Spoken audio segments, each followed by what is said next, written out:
Thanks for the support as a channel member, Marius Hegley. Well, after the disaster of the last episode, I think we're turning our form around. We have one game to save our Champions League spot.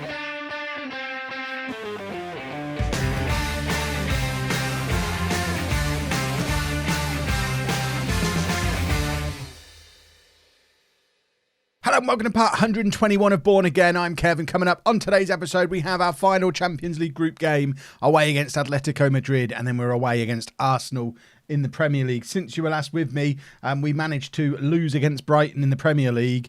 Then we had a team meeting, and we all know how effective a team meeting can be in FM20. A good one can do wonders. A bad one is a disaster. So they're a big risk, but we did a good one and went away from home to top of the table Manchester City, went down to 10 men after 55 minutes and still won the match. We then beat third place Leicester at home. So bit of a turnaround in fortunes in the Premier League. We are still down in 12th place. We're still 9 points outside of the Champions League spots. But remember, the goal for this season was never back in the Champions League. The goal was Europa League. So we're actually looking at that top 7. And we're only 4 points behind Tottenham. So despite a miserable run of form, the Premier League is salvageable, especially because we've got the better part of 3 months without having to play, or at least 2 months. 2 months, not 3. We've got 2 months without any Champions League football coming up.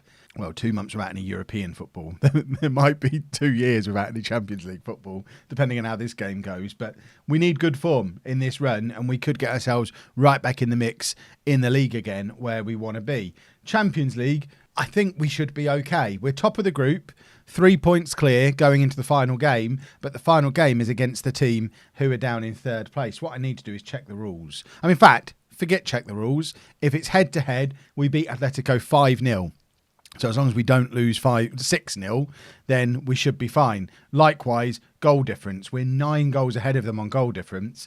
So as long as we don't lose 5-0, goal difference is fine. So let's just avoid getting thumped, and we should be okay in a very unlikely Champions League group. Madness. So this is the team we're putting out there for this big game. Probably the biggest game in the history of Bourne Town Football Club. We've got Mazzinho in goal, a back four of Regulus, Da Silva, Diaz and Arango. Sarmiento and Mira in midfield, Cook, Ricardo and Cernajacki behind Gomez up front. So let's jump into the game and just cross our fingers and hope. I have been getting a lot of cup luck in Football Manager recently, so I'm a little bit worried it's about to run out. Obviously, we've had some good FA Cup runs with Bourne. If you've been watching my Twitch saves, which you should be watching every Monday, Wednesday, Thursday, Sunday, twitch.tv/LOLLUJO. If you've been watching those, you'll know we took League One home to the FA Cup final recently. So we have had some incredible luck and good performances in the Cup. These Champions League performances with Bourne earlier on in the season. But of course, we came down to earth with a thump against Bayern Munich in yesterday's episode. And now we just have to hope that we can hold it together against Atletico and just avoid a pasting. That's literally what it is. We need to avoid getting thumped. What these things? How? Pause. How have I done this? And how do I make it go away? What is this? I don't want... There we go. That's what... Oh... Right, we're actually going to pause. These things get worse. They really, really do. Gomez is in for a goal here, though. What a time to pause. Go on, Christian. Just tuck it away. Ridiculous. It's a corner. It was blocked. So it wasn't as bad as it could have been. Right, Cernajacki to take the corner. Da Silva is going to be crowding around that far post as usual. Gomez was there too. Misses both of them, but Gomez started this season so well, and just seems to have gone really off the boil. Bayern Munich now ahead in their game against Zenit St. Petersburg. Obviously, with us drawing at the moment, that keeps us ahead of both them and Atletico. I haven't actually looked what the goal difference situation is between us and Bayern. I assume, because they just beat us 4-0, they've got us on head-to-head, and they're probably going to be better than us on goal difference as well. The issue, I think, is I don't think it comes into play against Bayern at all. I can't think of a scenario where we have to finish ahead of Bayern but not also be thinking about Atletico, who we should be ahead of. Oh, Lee Cook, what a goal. What a goal. He has taken his time to settle in here at Bourne, and that has just come from nowhere. That's the kind of goal where you really announce yourself on the big stage at your new club. He's picked that up in his own half, just used his pace to charge free of the defenders and just tuck it away nicely. It's only his second goal for Bourne. He's still a teenager. He's our English wonder kid, and that's like a career-making goal. I talked in the last episode about how I was a little bit disappointed with everyone in the midfield apart from Sarmiento and Cernajacki. If Lee Cook's heard that, perhaps he watched yesterday's episode and has decided to step up. But as it stands at the moment, 45 minutes of the group stages to go. We're 3 points clear of Bayern, who in turn are 3 points clear of Atletico, who we're playing right now. And despite getting probably the hardest Champions League group draw I've ever had with Bayern and Atletico in our group, we are this close to topping the group. Rodrigo's picked up an injury, so he needs to come off. We should have Ariel down on the bench, so a fairly straightforward swap to get Ariel on for Ricardo. Ariel's just won Premier League Young Player of the Month, with Juninho finishing third. So despite our form being rubbish, our young players have been playing very well, and I think we've got a penalty here. Christian Gomez to step up, to make it 2, and to effectively book our spot in the Champions League knockout rounds. And that is about the third penalty that man has missed in a row. I think Gomez is off penalties. Ridiculous. What has happened to Christian Gomez? Mira with the deep free kick. The longer this goes on, and I know I got mocked a little bit when I said this a couple of days ago, because Gomez is still the Premier League's top scorer, but 10 of those 11 goals he got before the end of September. It's now December, and he's only scored once since, and he's missing penalties left, right and centre. And we've got Juninho, who's just got runner-up or third place in Young Player of the Month in the Premier League. It might be time for Juninho to get a run of games, despite the fact he's not really scoring either. Atletico now have their goal back, and from what looked like a very comfortable position, with us about to go 2-0 up, Atletico have come up the other end almost immediately and have their equaliser, and everything is turned on its head again. We're now 1 point clear of Bayern, who are 2 points ahead of Atletico, and it's all tightened back up again. Diaz plays it back to Mazinho. Mazinho forward to Da Silva, who picks out Regulus, who's got Cernajacki, he's got, who's he got ahead of him? Cook, of course, who scored the goal. Sarmiento, back to Da Silva again. And this, we've seen this before when teams have really started to press us, and we've ended up, I mean, when we get forced back like this, we really struggle. And now Da Silva having to play it all the way back to Mazinho again, who gives it to Diaz. We're dealing with it calmly, but one mistake is deadly in a situation like that. Arango, though, has got space on this right-hand side, skips past his man, finds Cernajacki, who turns, and it just needed to be an inch, 2 inches lower, and it's a spectacular goal that probably wins us the game. We're just going to watch this long throw, actually, before we do the substitution. It's going to be Regulus to hurl it into the 6-yard box, hopefully. That's exactly what he does. Gomez is there for the flick on. I think that's hit the crossbar rather than it being a save. It's not been given as a corner. Gomez has had a terrible, terrible game. Interesting. My assistant manager wants Gervin rather than Juninho. I'm not going to argue in a situation like this. Juninho's not been scoring goals. As long as Gervin's been at the club and we've all not really been that impressed with him, you could probably count on one finger the amount of times he's been in the team as a striker. So maybe he's just been waiting for his opportunity to play up front. And this is his opportunity. Sarmiento's in. I think that's offside. We've gone back to the ref. It's going to be disallowed. We score this goal so often and it gets disallowed so often. They may as well just not show us these highlights. Yeah, I mean, considering we rely on that long throw so much, we should really practice not having 3 players 3 feet offside from it. Gervin now turns nicely, plays it back to Cernajacki. Cernajacki goes past his man, and he was lining up the shot, but it ends up back with Cook. Gervin's in, and at the second time of asking, has it been disallowed? What for? What can that possibly be for? He was the player to touch it before he scored. At what point is he offside? No, he's not offside. He is level there. Offsides in Football Manager are getting worse and worse. They really are. Right. Final change. Who have we got on the bench? Do we want to be attacking or defending? Right. Bearing in mind we just need to not concede loads of goals, I'm tempted to take off Sarmiento and bring on another defender and drop Ariel back into the central midfield. and go to a back five. That's exactly what I'm going to do. So we're going to... Because it doesn't matter if we lose 2-1, 3-1. If my maths... And I'm putting a lot of faith in my own maths here, which long-time viewers will know is probably the worst idea I've ever had. But if my maths is right, doesn't matter if we lose. We'll stick Diaz in the middle because he is good on cover. And then Keane can be there doing that. And then just drop to that.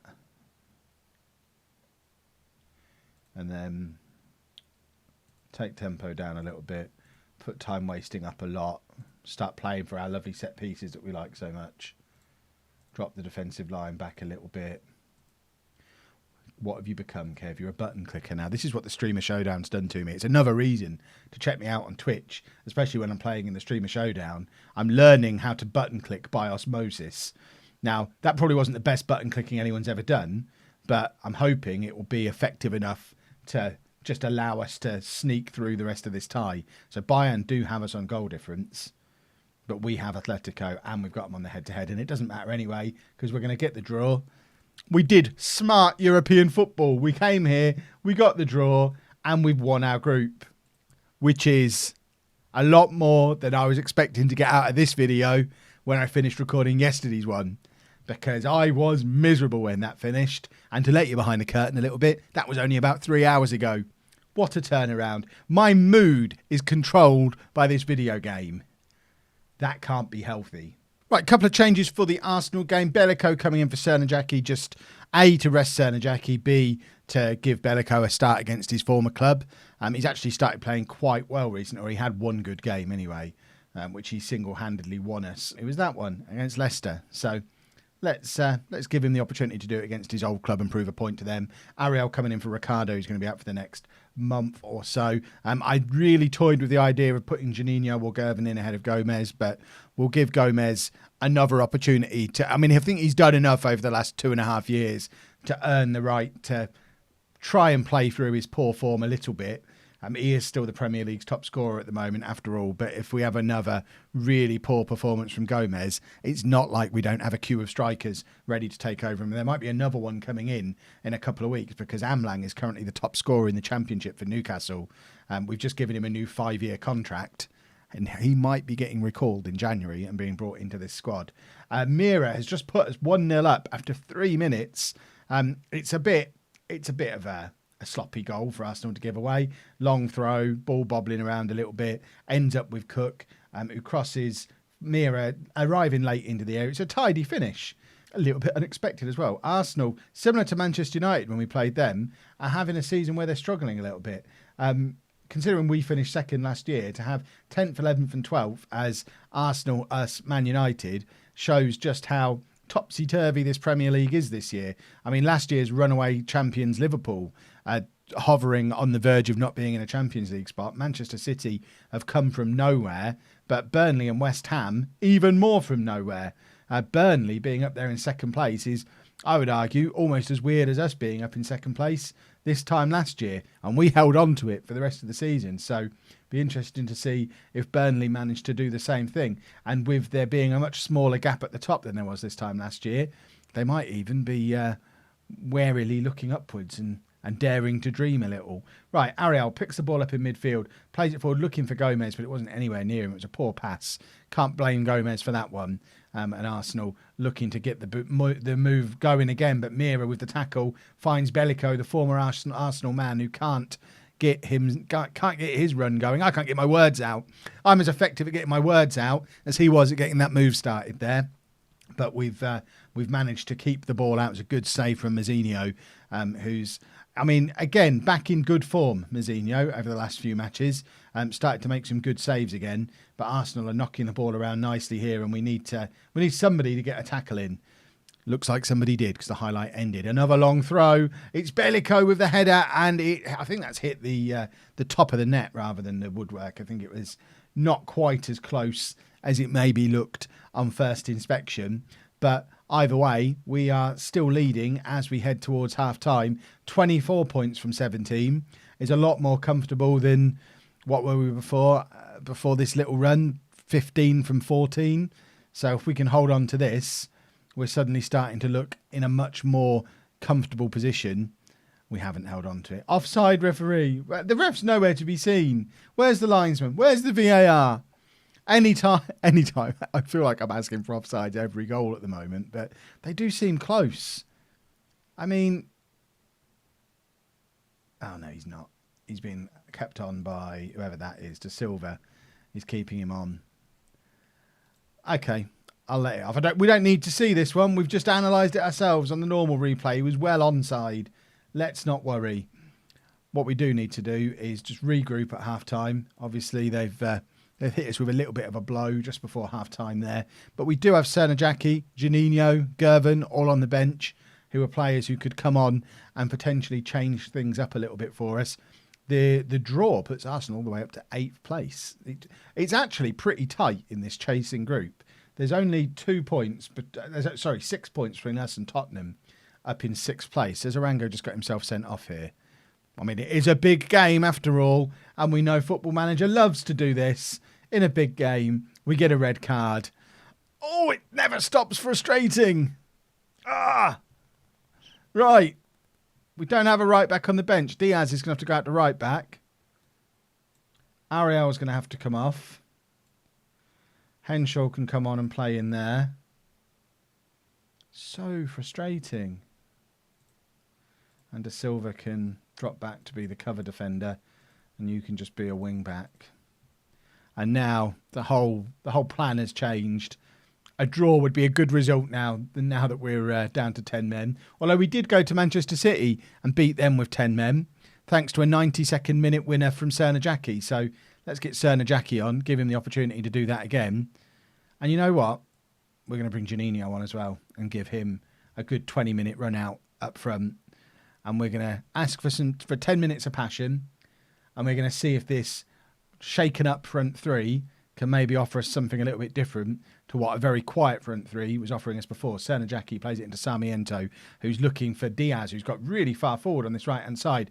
Gives it back to Cernajacki, who's just going to dance into the penalty area and get himself fouled. That feels like a penalty. We're going over to the penalty review, and it is given. Now, we don't have Gomez on the pitch for this one, so it's Cernajacki to take. If he scores this, he becomes our new penalty taker. And he scores, and that is a good penalty as well. He's hit that so hard into that bottom corner, and I'm pretty sure I need to remember to do it, but Mita Cernajacki is our new penalty taker, because that's a better penalty than I've seen Gomez take in his last 5 penalties probably. I mean, he's scored a couple of those 5, but he's missed far too many of them recently.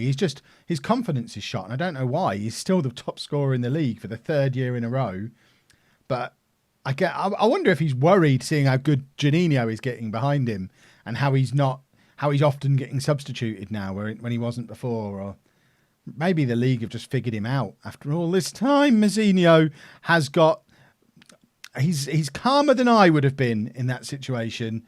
And there's another good save from Mazinho, and Regulus is there to just deliver it forward to Juninho. And we've actually turned this into a counter-attack. And it's Cook. And we know how quick and dangerous he can be from this kind of position. So do Arsenal. They watched the telly midweek. Let's face it, they had nothing else to do. And were well aware of what he could do and got the block in. 6 minutes left. We've got a corner.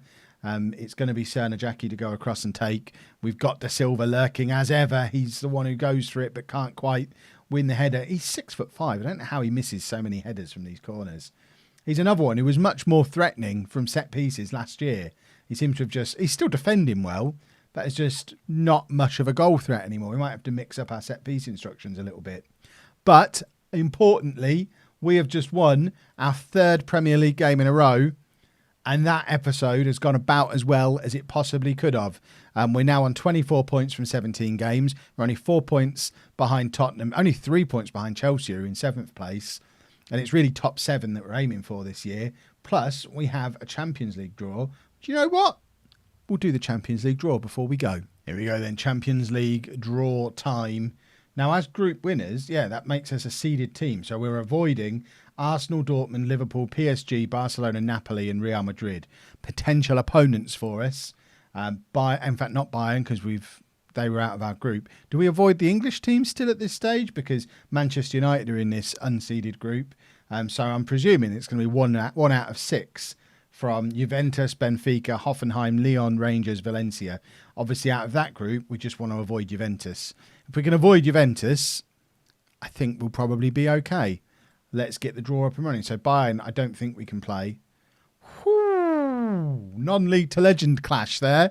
My final 2 teams from non-league to legend. A regular final in that stage. First knockout round, Bayern Munich against Barcelona. That's a big one. Lyon, I'd take Lyon. Lyon's okay. Napoli. Man United, I don't think we can get. Man United against Real Madrid. Tell you what, there's some big teams going out of this tournament early on. Juventus, this is the one we want to avoid.